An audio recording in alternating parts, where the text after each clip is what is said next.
My mind is buzzing today. I'm actually really excited because a few months ago I reached out to a photographer friend of mine who does family portraiture and specializes in event photography. I was curious to see if she would ever at all be interested in just getting together, getting our creative minds together to create something, just something different, something beautiful. It was a very open-ended question, and thankfully she was into it. What we're going to be working on together over the next couple of days is a fairy tale style photo shoot, wanting to incorporate some kids. We're just going to use our kids, of course, and just create something beautiful and autumnal and sort of a fairy tale, otherworldly end result. I think if you work as a florist, a lot of times, especially being a farmer florist, it can be kind of rather a solitary job. I do notice the difference from when I worked in flower shops and I had that sort of just that creative pushback. I had that group of people that we could keep each other going, we could give each other critiques and work as a creative hub. And the thing about creativity is so much of it is personal, but also so much of it comes from creativity as a community. I'm just really excited to work with someone who's creative, someone who's a human being, a live and real breathing human. We actually had to move the date up, so I'm under a bit of pressure. I have 2 days to pull this off. We are shooting tomorrow evening or late afternoon, hopefully with some sunlight. And that is why we've moved the date, because our original date looks like it's gonna rain. But I do wanna make a great effort to take you along with as much of what I'm doing as possible, sort of building up and how I'm going to create things and the finished product. Some of it, I have a bit of an idea, but some of it is I'm going to be figuring it out. I'm going to check out for now and I'll be back soon to show you what I'm up to.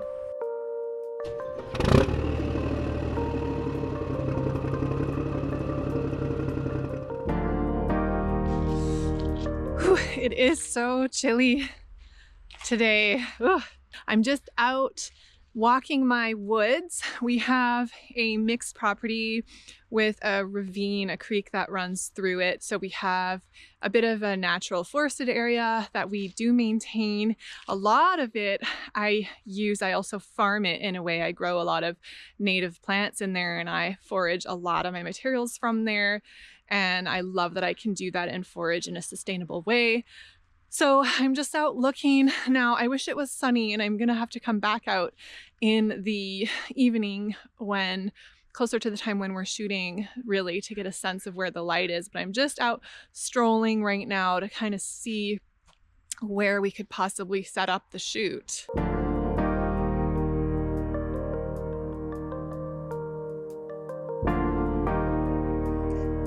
All right, I think I've found a spot. It doesn't totally fit my plan because my vision is to have some hanging florals, like some floral cloud, or I call them chandeliers sometimes. I love making those. So I was gonna have us situated where there were some trees with some overhanging branches that I could just hang off of. But in terms of finding the optimal lighting, that's going to be a little hard. I wasn't really realizing that nature wouldn't cooperate with my plans and the trees wouldn't just be exactly where I needed them to be. So I want to try to keep that vision. I'm in a space right now that's sort of a natural clearing because it's sort of our throughway on the side of our property. And the only other problem is we store a lot of our farm implements. You can see them behind me. There's like from here and then all the way around, we've got our tractor and our trailers. And so Steve might not be super happy with me if I ask him to start moving all this stuff. So I'm gonna see how much I can do without having to physically move like that stack of wood pallets there, and probably bring it up here into this clearing area that I'm standing in the middle of. And then I just need to solve the problem of the fact that it's a clearing, so there's no handy branches right here that I can tie things off of. So I might have to construct my own trees, and I have fence posts here that I could maybe tie off of and an old tree stump here that I could maybe tie off of. To be figured out.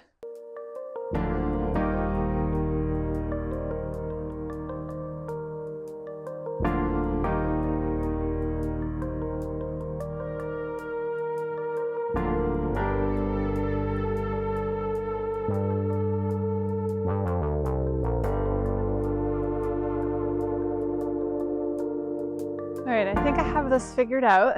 Good old baling twine. I always get annoyed with myself for saving so much of this and tripping over it in the barn, and then really it's like the duct tape of the farming world.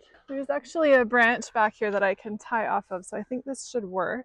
Okay, so I've got a double knot here. Ooh, there we go. I think I'm going to rotate if I can so that I have the use of both branches. Here we go. That actually feels really solid. All right, that wasn't as hard as I thought it was going to be. I can definitely hang stuff off of that. Next, what is next? Get out of this ladder without falling off. All right, here's my super professional tying system. Don't show Steve. But look at this. I have branches, 2 of them.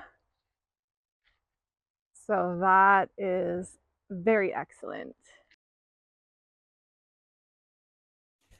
All right, I'm in the studio with a great big old roll of chicken wire of some sort that I dug out of a pile of stuff. I've got this, and I've got some buckets of moss that I've harvested. Those ingredients are mostly for some hanging floral structures that I want to create. So I want to create something that's hanging out of the trees, as well as small versions for the kids to be carrying. I'm going to be putting a little bit of moss in the center of these to act as a water source, just to help me be able to make my florals a little bit more in advance. And the chicken wire will provide a lot of structure, and I'll be able to thread stems through it. Essentially, I'm just making some blobs right now. It's not going to be pretty, but this is the kind of stuff that goes on behind the beautiful, magical looking florals. Now, I do want to mention this could be done with all natural ingredients, absolutely, and that would tend to be what I would want to be doing, whether using some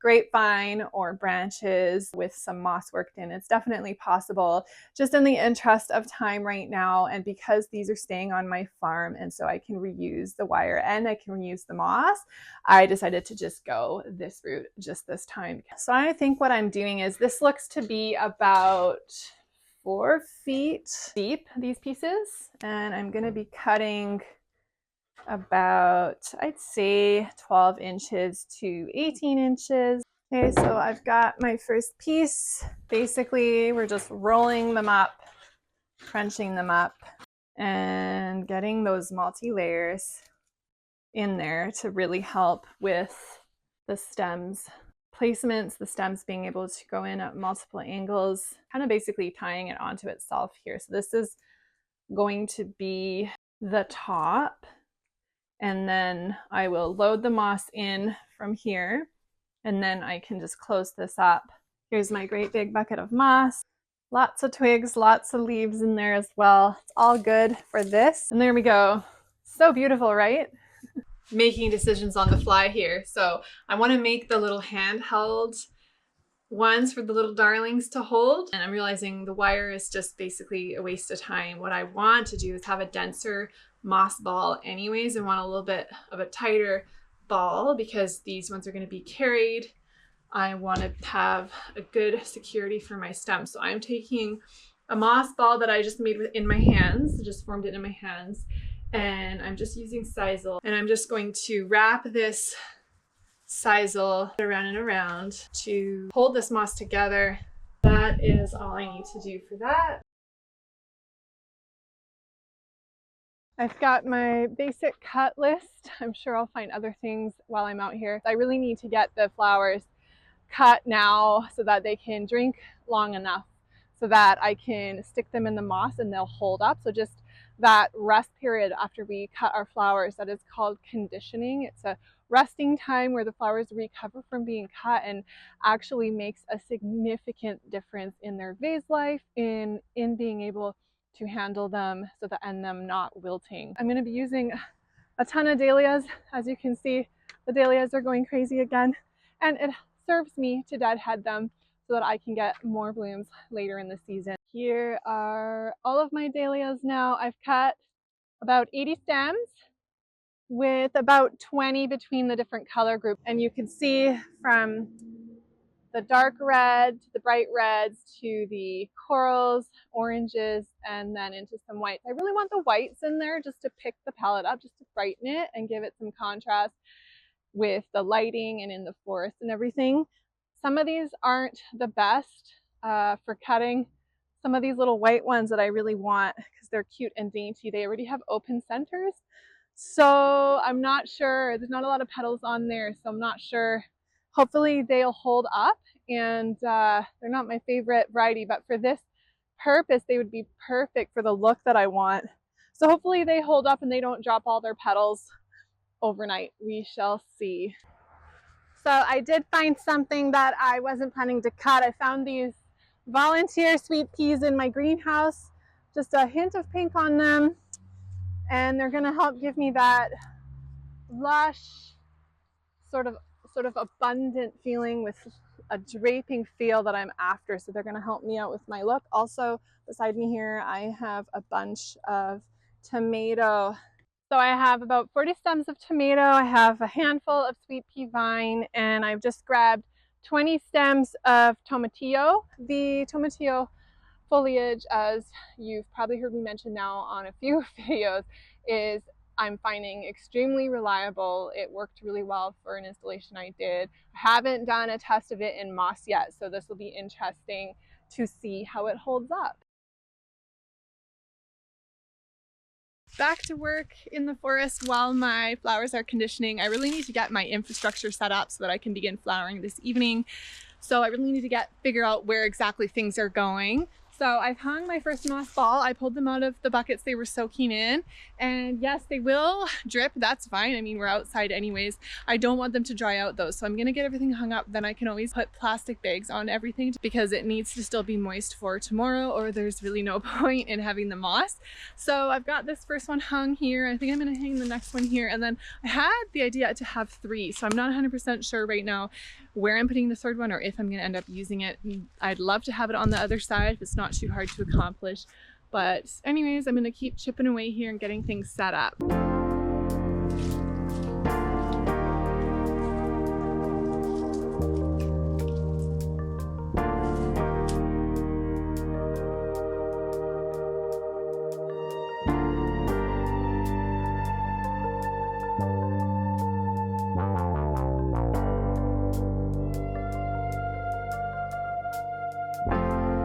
I've got my pendants hung, and I've been running some shrubs up. I'm going to start setting these out just to help frame in our area and give me some structures to flower onto.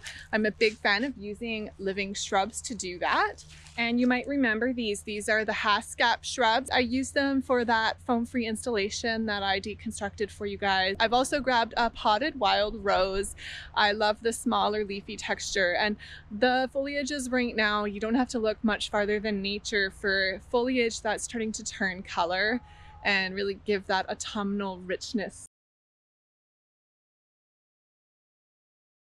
All right, it's right around the time when we'll be shooting tomorrow, and I just wanted to see what the light is doing and make sure I picked a good spot. So yeah, I think this is good. The light is just starting to come in here. It's definitely, we're getting some nice backlighting on this ball and the shrubs that are here. So hopefully it'll come up here and touch this side as well. Hopefully we actually get sun tomorrow.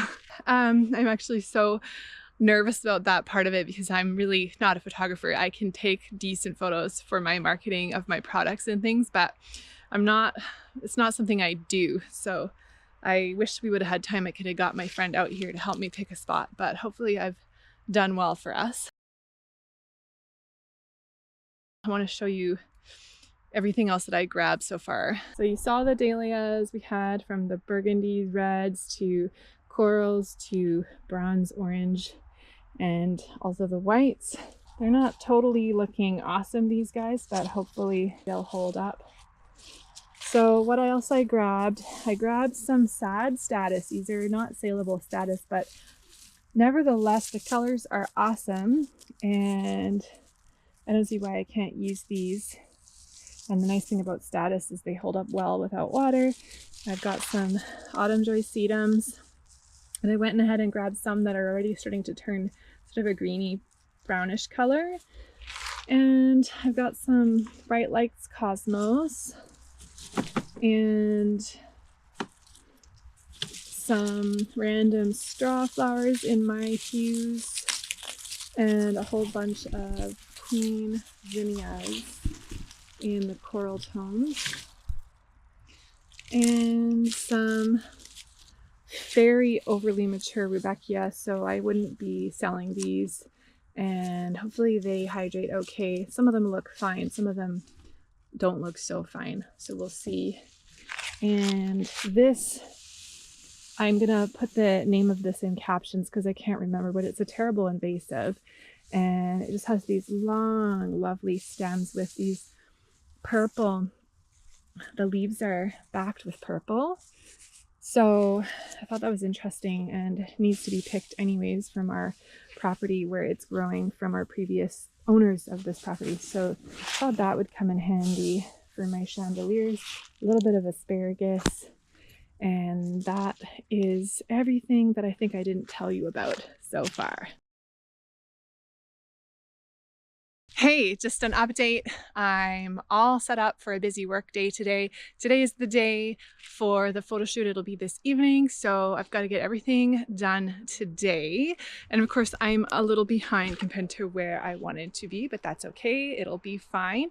So one little addition now is that I want to extend my florals down from my shrubbery down to the ground with some meadow style things, which will partly be helping me cover my mechanics. It'll help me to cover these black plastic pots easily without losing any height, because I did think about just grabbing a shovel and digging them in the ground, but I do want some florals rambling along the ground. So I've prepped a few of these design trays. There's just the plastic design trays, and I've made some moss pillows, which is really just a lump of moss wrapped up in some chicken wire, and they're just tied on with sisal. So I'll be filling these trays with water, and they'll just help to give some structure to the flowers that I want to put down low on the ground. So how the day is going to proceed, and you can see my wagon of flowers behind me. This is not everything. I'm going to be grabbing whatever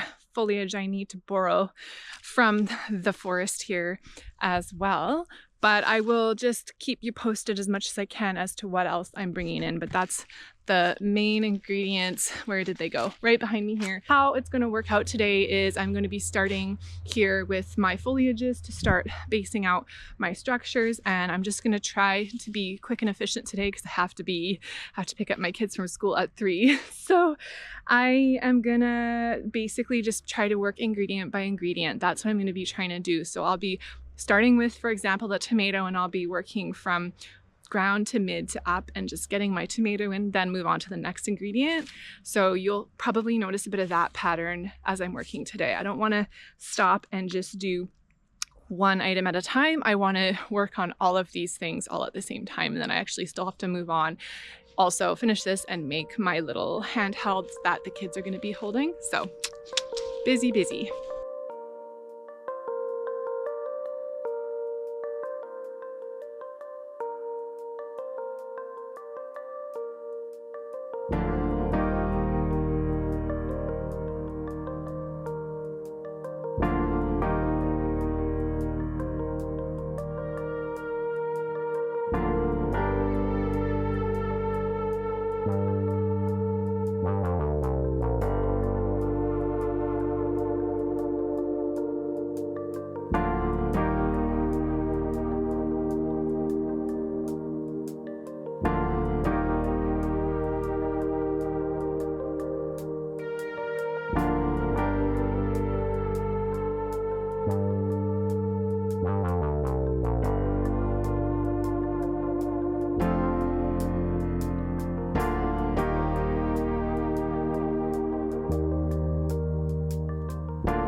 So I've finished with my foliages, at least for now. I want to go find some golden bracken fern to add in later, but I hadn't grabbed it yet. But I'm moving into the fillers now, so I've just popped some sedum in, and I'm just gonna pop my immature status in next. So I'm gonna go through my filler flowers now and then start putting my focal flowers in, which are my dahlias.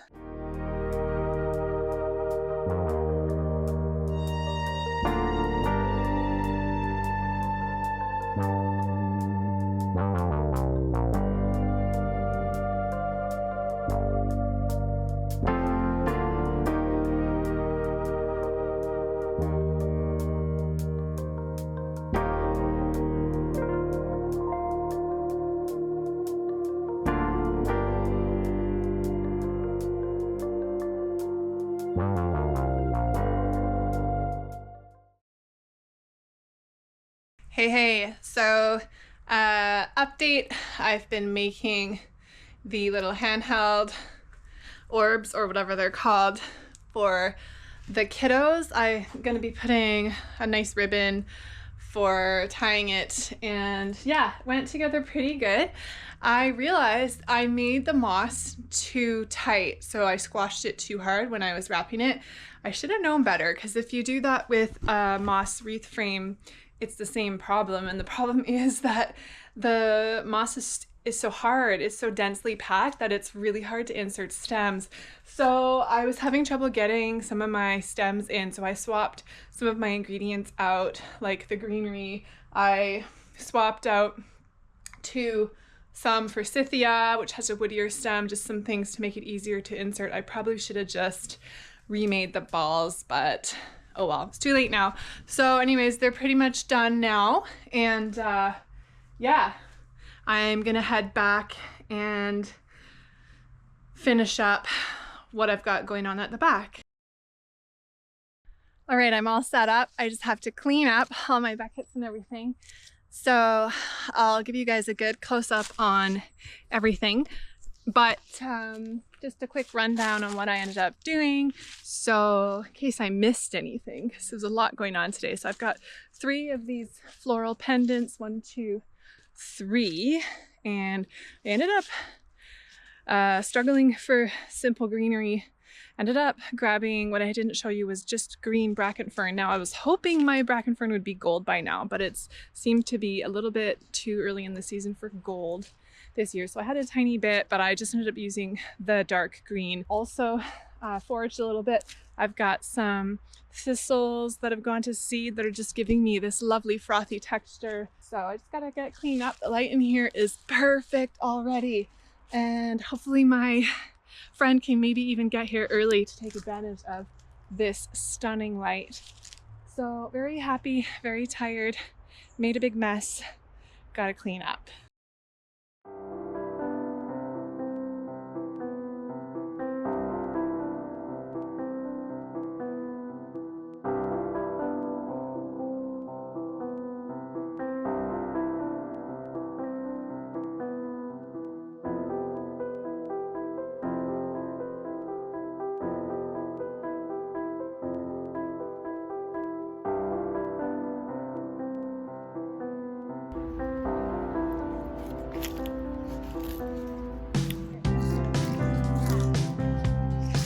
Oh, that's so cute.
So the photo shoot yesterday was absolutely wonderful. By the way, the florals are behind me. They've actually held up pretty well considering one of the jars was knocked over probably by an animal last night. For the most part, most things are holding up, although some of the dahlias that are not ball dahlias aren't quite as bulletproof. They are wilting, which is to be expected. There were a few things that I didn't tell you about in my filming yesterday as I was working, a few tricks that I wanted to still share with you, and some of the ingredients that I didn't really talk about. So one of the things that I did to eventually cover my black pots that these shrubs are in from all sides in case we were moving around more than I expected with the photo shoot, I cut some hardier bracken fern. So bracken fern tends to wilt, it tends to crisp up and dry up fairly easily, but if you go for the really dark green, you can almost feel it. You can feel the leaves. They're thicker and coarser. They do a little bit better.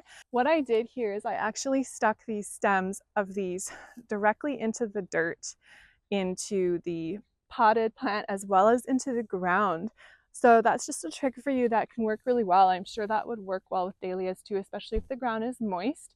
It will help retain the moisture. So for things that can handle to be out of water like that. Okay, and a few more ingredients that ended up working in is some simple grasses, just for a little bit of a more autumnal texture. I did sneak a little bit of light colored achillea in because I was lacking a bit of filler. The sweet peas ended up being really fun, and how I work them in is that I just put them in water. They need water. I wouldn't trust the vine. Even so, you can see this one's wilting in the sunlight, and that was in water. But I basically put them in the jars at the back because the lengths were so long, and I just wove them up into these shrubs to bring a bit of color and to bring a little bit more foliage up. The thistles ended up bringing those in just to get that fluffy texture that I really felt I was lacking. And here's the ball dahlias. See how these look the next day versus some of the decorative dahlias are actually feeling the sun and the heat and the dryness. Oh, I also added some of these allium pods. These are drumstick alliums just dried out in the field. And I just included those because I ended up sticking those in to the girls' little handheld flower pendants. Because of how rushed it was in the end yesterday, I totally forgot to grab close-up photos of the setup. I didn't get any of my own photos, and part of that was I was thinking that I have a professional photographer coming here, so I'm going to be getting her vision and her photos, but I really should have grabbed my own, and I just didn't even really think of it. The goal for this photo shoot was to have a fairy tale feel, something a little bit not real, something a bit magical. From the few photos that I've seen as a preview already from Jana, the goal was accomplished. I am so very happy, as is she, with the fairy tale, whimsical, magical, autumnal feeling that occurred from this spot yesterday. And also just the experience of collaborating with someone on something creative like this was so rewarding, and looking forward to doing this again sometime.